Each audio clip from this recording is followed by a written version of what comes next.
Hello and welcome back to my new vlog. आज की video shami kebab को डेडिकेटेड है, तो वीडियो में तक साथ रहिएगा। और बगैर कुछ ज़्यादा बोले हम चलते हैं अपनी रेसिपी की तरफ। तो चलते हैं किचन में। मेरे चैनल को लाइक कीजिए, सब्सक्राइब कीजिए, सपोर्ट कीजिए, अप्रिशिएट कीजिए, शुक्रिया।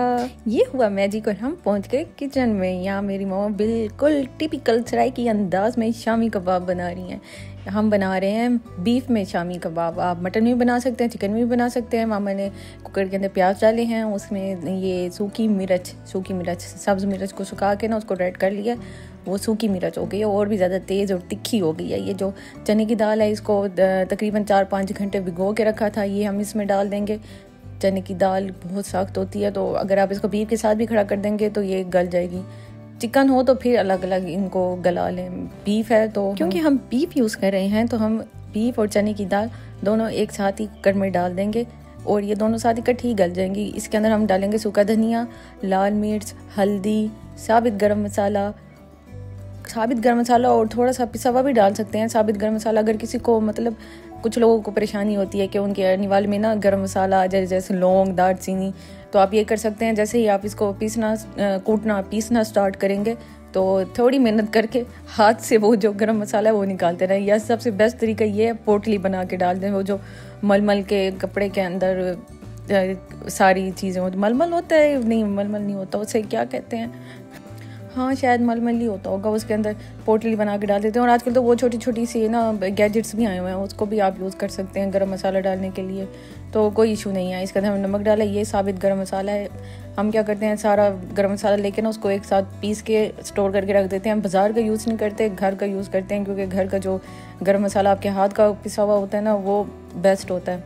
गरम मसाले में वही सारी चीज़ें, तेज़ पत्ता, बड़ी इलायची, छोटी इलायची, काली मिर्च, ज़ीरा, सफ़ेद ज़ीरा, ये सब कुछ इसके अंदर ऐड है। और ये इसके अंदर मामा सूखा पुदीना डाल रही हैं। सूखा पुदीना इसलिए ताकि गोश्त की स्मेल ना आए।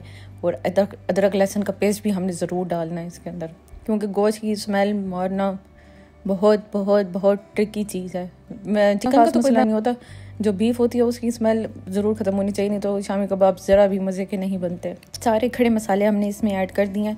अब हम इसके अंदर पानी डाल देंगे, आधा जग के करीब हम इसके अंदर भर के पानी डालेंगे, ताकि जो गोश्त है और चने की दाल है वो अच्छी तरह से गल जाए। इसको हम कुकर में खड़ा करेंगे। पतीली में आप ढक्कन लगा के खड़ा करेंगे तो फिर उसके साथ आप भी खड़े ही रहेंगे और वो पकती रहेगी। इससे अच्छा आप इसको कुकर में खड़ा करें तकरीबन 20 मिनट के लिए। गोश्त नरम था तो 20 मिनट में चने की दाल और गोश्त जो है वो दोनों आराम से गल जाएंगे। मेरी मामा चूल्हे को आग लगाती हुई पहले एक तीली जलाई, फिर दूसरी तीली जलाई, और तीली आखिरकार जल गई। आहा, ये चूल्हा जल गया। और ये हमारी चने की दाल और गोश्त शामी कबाब में कन्वर्ट होने के लिए चूल्हे पे खड़े हो गए हैं। तो वीडियो में एंड तक साथ रहिएगा ताकि आप इसका एंड रिजल्ट देख सकें। एक पाकिस्तानी डिश होती है, उसको पकाने के 1000 तरीके होते हैं। ये पाकिस्तानी डिश भी है, इंडिया में भी बहुत खाई जाती है और पाकिस्तान में भी बहुत खाई जाती है। बांग्लादेश का मुझे नहीं आइडिया, हो सकता है वहाँ के लोग भी खाते हो। अगर कोई बांग्लादेश का मैं यूट्यूब पे ऐड है तो प्लीज़ मुझे कमेंट में ज़रूर बताइए। कमेंट तो वैसे आप लोग करते नहीं हैं, लेकिन क्या ना तो फिर भी फ़र्ज़ है। ये 20 मिनट बाद हमने कुकर को खोल के देखा, ये इसके अंदर सारे मसाले और ये दालें और गोश्त बिल्कुल गल चुका है। अब हम इसको पंजाबी स्टाइल में अच्छी तरह से पीसेंगे, दोरी सोटे में। मशीन में भी आप पीस सकते हैं, लेकिन फिर वही बात है कि वो जायका नहीं आएगा जो आप हाथ से मेहनत करेंगे तो जायका आएगा। जो पुराने ज़माने के लोग हैं वो भी सारा जो खाना था हाथ से बनाते थे, तो उसका जायका अलग होता था। अभी मैं बहुत व्लॉग्स देखती हूँ, इंडिया के भी बहुत देखती हूँ, बाहर के मुल्कों के भी बहुत देखती हूँ। वहाँ पे इंडिया के जो पुराने गांव हैं और जो पाकिस्तान के पुराने गांव हैं, वहाँ पे अभी भी मसाला जो है वो सिलबट्टे पे पीसते हैं। और हाँ, रोज़ नहीं होना चाहिए, कभी कभार ये जैसे शामी कबाब पीसने के लिए तो चलता है, मसाले के लिए तो हम मशीन यूज़ करते हैं। हम तो मशीन के बगैर रह नहीं सकते। मैं ये नहीं कह रही सिलबट्टे की तरफ आ जाए, अल्लाह ना करे, इतनी मुश्किल से इतनी सहूलत है तो हम ज़रूरी अपने हाथों को पत्थर बनाएं। अब मामा इसको प्लेट में डिश आउट कर रही हैं। और ये दाल अभी भी मोटी है, कुछ लोगों को तो पसंद होती है लेकिन मुझे बिल्कुल भी नहीं पसंद। तो मैंने एक दफ़ा फिर इसको अच्छी तरह से मामा को पीस के दिया। मैंने क्या, आप लें और अब इसके शामी बनाएं। अब देखें माशाल्लाह बिल्कुल दाल अच्छी तरह से पीस चुकी है। अंदर गोश्त के जो चंक्स हैं वो भी दिखाई नहीं दे रहे। देखें कैसी ज़बरदस्त पीसी है मैंने अपने हाथ से पीसी है, मशीन से नहीं। अब मामा इसके प्यारे प्यारे से गोल गोल से शामी बना रही हैं। देखिए भाई, हम तो पंजाब से हैं और पंजाबी जो है वो खाने के बहुत शौकीन होते हैं। मेरे ख्याल से इंडिया के भी पंजाब में ऐसा ही होता होगा। आप कौन सी सिटी से और कंट्री से मेरी वीडियो देख रहे हैं कमेंट में ज़रूर बताइएगा, मैं आपके कमेंट का बहुत वेट करती हूँ। शामी कबाब का जो दूसरा स्टेप है हम उसकी तरफ आ गए, यानी कि फ्राई करने का स्टेप। एक शामी कबाब है जिसको पकाने के बाद भी दोबारा पकाना पड़ता है। खैर इसको हम अंडे में अच्छी तरह से डिप करके शामियों को फ्राई करेंगे। शामी फ्राई करना भी एक ट्रिक होता है। एक तो आप सिंगल कोटिंग करें, वो उसमें इतना मज़ा नहीं आएगा, लेकिन जब आप इसकी डबल कोटिंग करेंगे बहुत मज़े के जूसी कोटिंग करेंगे फिर तो अंत है, फिर कमाल, फिर मज़ा आ जाएगा। ये ड्राई नहीं होंगे। तो मैं तो इसी तरह से फ्राई करती हूँ, सिंगल कोटिंग बिल्कुल भी नहीं करती। थोड़ी देर फ्राई करके फिर इसको दोबारा अंडे में डिप करके फ्राई करते हैं। और शामी कबाब और साथ चाय ना हो ऐसा तो हो ही नहीं सकता, तो हमने साथ चाय खड़ी कर दी। और आपको पता है मैं तो चाय लवर हूँ, चाय के बगैर मेरा दिन ही नहीं गुजरता, सर में दर्द होता है। नशैन भी कह सकते हैं आप मुझे, सराइकी में कहते हैं नशैन।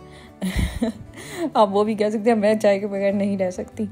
ये देखें, ये डबल कोटिंग के बाद एक दफ़ा फिर हमने अंडा लगाया था और इसको फिर फ्राई करने के लिए। हाँ, तो मैं आपसे कह रही थी कि एक डिश होती है और वो चैनल पे पूरे यूट्यूब पे हज़ारों उसके तरीके होते हैं, हर किसी का अपना तरीका होता है बनाने का। तो एक बारी आप एक तरीके से बना लें, दूसरी बारी आप दूसरे तरीके से बना लें, सबके तरीके ट्राई करें।